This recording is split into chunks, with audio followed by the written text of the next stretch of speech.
What's up, guys? Welcome back to another video. Currently we are in Myrtle Beach, but this video probably will not be coming out in the Myrtle Beach series. But what we are doing today is, as you can see, Andy is pulling out some tent. We're basically gonna do a copy and paste. Copy and paste, delete mod. Yeah. Try to murder this thing out a little bit. I once bought this kit before and it didn't turn out very well when I tried it myself. So I told him already, I was like, I'm not expecting perfection, just good enough. Which he did these and it turned out pretty damn well, if I do say so myself. So we're gonna be doing that, but that's not really the purpose of today's video, as you can tell by the title and thumbnail. What we're actually doing is one of these guys right here, Decklid panel. Now this is the SR Performance Decklid panel, which is actually the delete. So as you can see, there's no GT emblem like I have on mine and he has on his. Now the first step is you're gonna pop your trunk. You're gonna lift this guy up. If you look under there, you got this trim panel right here and here. You're gonna pop that out with a screwdriver, or sometimes they just come out like this one is. So I'm gonna pop those out. You're gonna have two 7mm bolts under here, and then the rest of it's just clips. You're gonna disconnect this sensor for your backup camera, and then we can pull her out. So I'm gonna go ahead and do that.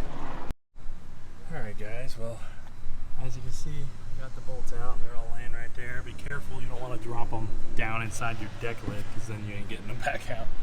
But as you can see, it's all loose.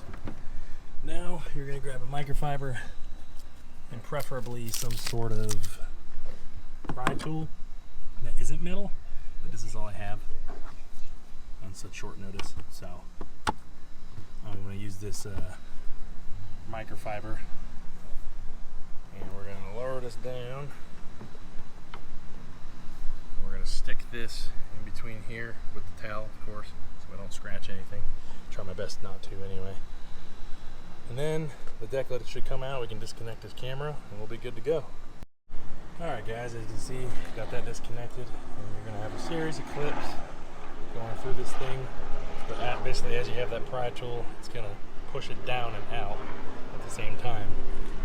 And you can kind of see what I'm talking about here. We got the clips here. And we're going to have to transfer all this stuff over, same with the camera and everything else. You just got to make sure keep the orientation of the camera the same way that's in the old one, or your camera picture will be upside down when you put it in reverse. So we're going to go ahead and probably clean this up, because I'm me and I have to clean up all this dirt. But once we get to that point and go throw the new one on, I'll bring it right back on. Alright, guys, as you can see, I got these two guys and these two guys transferred over from there. Basically just use a screwdriver, just use this because I had it. Pop those out, and then same thing with these. You pop those out, replace them onto these. Now you just gotta make sure you take this, I believe it's a 5.5 on this bracket. That bracket comes out, you can move the camera back over and then move that bracket onto the new one. So I'm gonna go ahead and do that. Alright, guys, as you can see, much cleaner. Got the camera removed and installed in the new one, and that one is the old one that removed. So now all we gotta do is slap that in there. Okay, so you're gonna wanna hover this up to this point, and then you can plug your camera back in. And now that we got all the clips in, you can just push it forward and it'll click in. Alright, guys, as you can see, we got it on there. Looking pretty clean. Now we just gotta throw our bolts, because as you can see, it's still loose. Got our bolts here. You're gonna throw those in real quick and then put these little plastic guys on, and then we're done. And bam, just like that. That sucker looks so good. And I don't know if I mentioned, I did get it PPF'd, because everybody knows how much these things freaking scratch. Like Andy's is dirty, so it's probably hard to tell, but his is probably scratched too. But oh, that's looking real good. I'm not gonna lie. I like that. Alright, guys, well, that's it.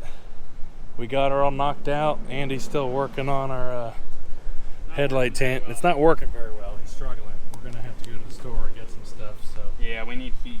We'll probably just see And we got yelled at for working on the cars in the parking lot again. If you guys remember 2 or 3 years ago when we were here, we got yelled at for changing out the tires. Yeah. We just got yelled at again because the hood was up. So I was like, well, I need access up here, and if the hood's closed, I can't get to it. So I found a loophole. Yes, I did. All right, guys, as you can see, got them all tinted. The fogs, turn signals, headlights. They all look pretty damn good, if I do say so myself. And if I pull my keys out, boom, switchbacks. It looks pretty dang good. Now they're twinning it out here. But I also put these LED bumper markers in, so when the running lights are on, got the LEDs, so that's pretty cool. We didn't end up doing the tail lights, obviously, because one, they're already tinted, and two, I plan on changing them with something. But we got the markers down there, and then I went ahead and gave Andy the reverse light one because mine was already tinted because I have an aftermarket reverse light. But yeah, it looks pretty damn good. I'm pretty happy with it, but yeah, these things are looking pretty evil out here, I tell you what.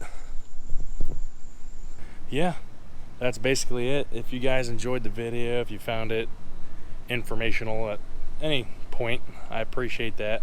Give it a like, comment, and subscribe, and we'll see you guys in the next one. Peace.